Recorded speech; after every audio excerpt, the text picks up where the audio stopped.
Peter Dutton is proposing that all Commonwealth public servants have to come into the office 5 days a week, effectively trying to end flexible work arrangements and working from home. A minister from his party says this, which I think is interesting.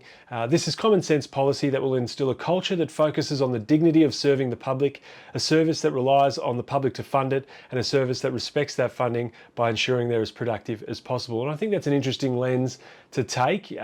We should apply it to the politicians. I think if you hold public office, your kids should go to public school. You should get all your healthcare from a public healthcare provider. You should probably live in public housing. You should catch public transport. You should be on the hook for using regularly all the things that you're responsible for delivering to the public to ensure that you're not living apart from the people who you're trying to serve. You shouldn't be able to use the office for personal gain, and we should have greater transparency in all dealings of people's work transitions out of Parliament into these cushy jobs where they take over industry positions in industries that previously they regulated or had a huge hand on. We should get rid of lobbyists who have no responsibility to the general public. We should strictly monitor them and remove them from Canberra as much as possible. We should have truth in political advertising laws, which they repeatedly refuse to enact, and fairer campaign financing laws. And when we talk about spending money wisely, it's well documented that by shrinking the public service and just giving that money to consultants, that the general public doesn't benefit from that. The services don't improve and the money doesn't go to real Australians of battling with all the cost of living pressures.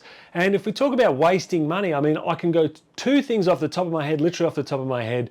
The almost $500 million given to Paladin to look after offshore processing, and another $500 million to the Great Barrier Reef Foundation, both given by the Coalition in times where that money could have been better spent elsewhere. Flexible working arrangements are really useful for people, particularly for people with families, particularly for people with long commutes. And if we want to encourage access to these jobs and we want people to have good jobs, which we should want, we should absolutely look at ways to improve service delivery through the public service, but it's not through gutting it and giving it a shoestring budget and a skeleton staff. It's from adequate support, funding, long-term certainty, and allowing people to develop skills and stay in that work for a long time so they can be positively contributing members of the public service. Dutton, nice try, swing and a miss. I don't know who you're trying to get at with all of this stuff, saying you want people to have good jobs and to tackle cost of living, and at the same time talk about slashing jobs and making work and life harder for hundreds of thousands of Australians. Removing flexibility for people and making good jobs less good, that's not what we're about, and I'm not here for it.